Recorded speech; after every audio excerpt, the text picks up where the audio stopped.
l'automne 1974, après le souper dominical, les familles se retrouvent au salon pour suivre désormais la petite histoire de la famille Germain.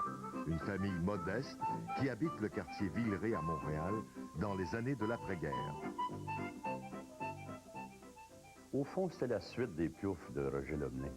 C'était le même genre de famille, excepté qu'au lieu d'être au pied de la pente douce, on était dans Villeray.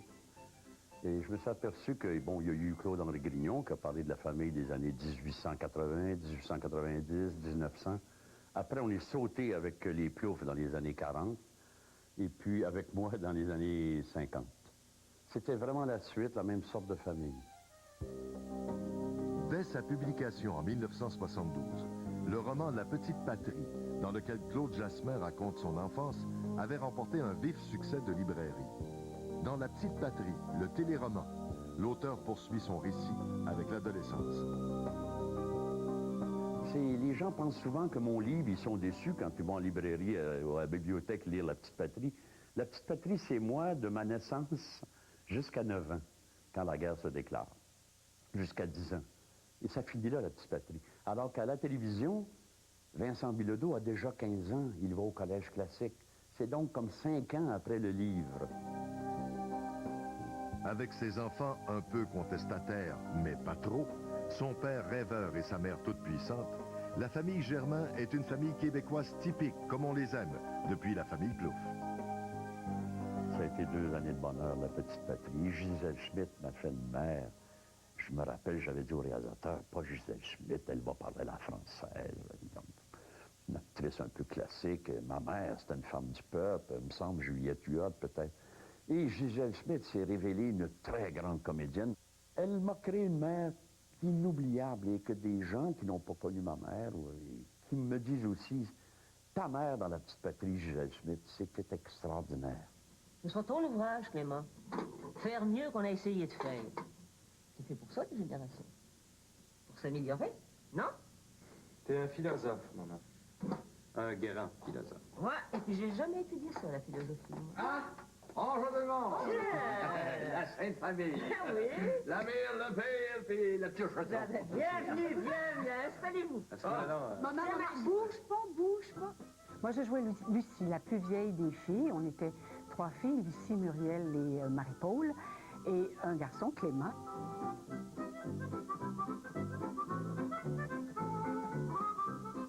C'était, bon, la fille qui aspirait à l'amour, mais qui aspirait, je pense que ça devait correspondre jusqu'à un certain point à la mentalité de l'époque et les années 40, l'après-guerre, 45-46, où les femmes voulaient à la fois trouver le bonheur, trouver l'amour et recréer un foyer, s'accomplir dans le fait d'être à la fois femme et mère et épouse et tout ça. J'essayais de pas trop parler de moi, parce que ça se fait pas.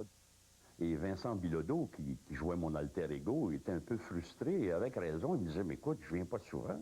Il faisait une narration, Dieu merci. Je disais, oui, mais je veux pas quand même me montrer. Je veux montrer ma famille, je veux illustrer le quartier, la famille. Et c'était frustrant pour lui. On t'en fait rien au costume de bain, là? Tu trouves pas qu'elle a pas mal démodé, celui-là? Non, il m'a l'apportable encore pour un été. Ouais. Chez les Germains, l'argent est rare, mais on vit simplement, sans se faire trop de soucis. D'année en année, le terrain nous semble plus petit, puis le monde, le même monde autour. Ça finit par être ennuyant, ça. On sortait, on était vers la fin de la crise, mais la guerre n'avait pas encore changé le statut économique des Montréalais.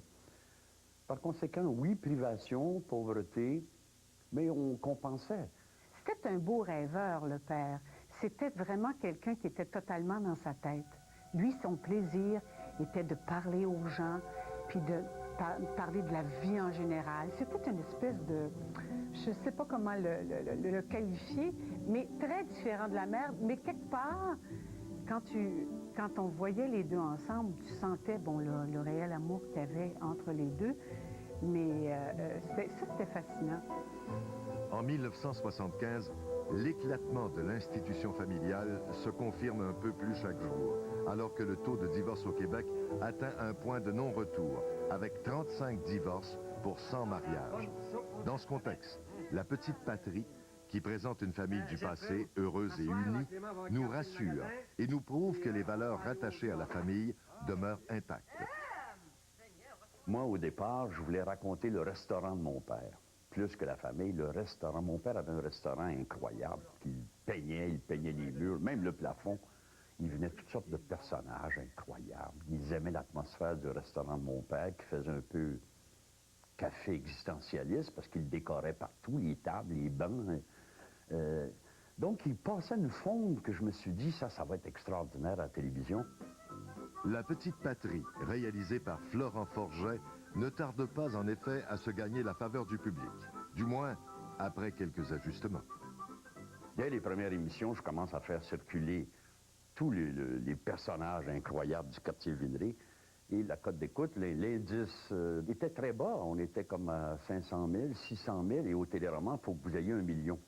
Et je me suis rendu compte rapidement qu'il fallait que je parle de la famille. Chaque fois qu'une émission était centrée sur la famille, la cote d'écoute montait, doublait, triplait. Alors j'ai abandonné mon projet de dépeindre toute la petite société, le microcosme de Villeray, pour parler de maman, de mes sœurs, des sœurs de maman, mes tantes, de mon oncle. Et là, alors là, on a atteint 2 millions le dimanche, comme quelle famille. Lorsque les Germains quittent le petit écran en 1976, ils laissent à de nombreux téléspectateurs l'image nostalgique d'une famille qui respire le bonheur de vivre. C'est toujours intéressant de jouer des choses d'époque, hein? Quand on va aller chercher, notre recherche à nous, en tant qu'acteurs à ce moment-là, c'était d'aller retrouver ces espèces d'émotions qui étaient des émotions qui, de toute évidence, avaient encore de la correspondance en 75, puisqu'il y avait 2 millions de spectateurs. J'ai eu une enfance heureuse. Alors, je n'avais pas de bébite, j'avais pas de rancune, j'avais rien des petites choses, des moqueries, de l'ironie sur mon père ultra-religieux, mais des moqueries seulement. C'est pour ça que je vous dis que c'est un téléroman heureux, La Petite Patrie. Si j'avais eu une enfance malheureuse, j'aurais jamais écrit sur mon enfance. J'aurais pas écrit La Petite Patrie. Au cours de la décennie 80, alors que le nombre de familles monoparentales ou recomposées ne cesse d'augmenter, la famille québécoise n'a plus grand-chose à voir avec la bonne vieille famille d'antan où on se pilait sur les pieds. Mais les téléromans tardent à s'ouvrir à ces nouvelles réalités. La faveur populaire va aux téléromans d'époque. C'est qu'on nous ramène des personnages qu'on a connus, qu'on a créés il y a longtemps, par exemple comme le personnage de Mère. On nous ramène ces téléromans-là et c'est comme quelque chose il y a 2 millions de codes d'écoute, il y a 2 millions de personnes qui vont regarder ça, même si c'est un téléroman qui ne nous apparaît pas moderne, parce qu'on nous ramène les rôles les plus forts auxquels on nous a habitués dans les téléromans. La famille de Rosanna Saint-Cyr du Temps d'une paix, ou les Bernier d'Entre Chiens et Loups, qui font revivre une époque révolue où la société québécoise était tissée serrée autour de ces familles, vont tenir la tête des palmarès des codes d'écoute jusqu'à la fin des années 80.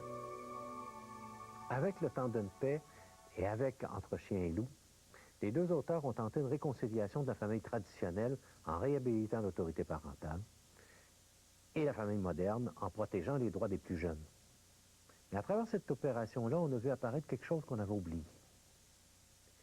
L'importance de l'obéissance. L'importance de la soumission pour sceller la famille. Pour assurer au sein de la famille une sécurité de base, un refuge, un réconfort. La vraie famille, celle qu'on a toujours souhaitée et qu'on perdait de vue tranquillement.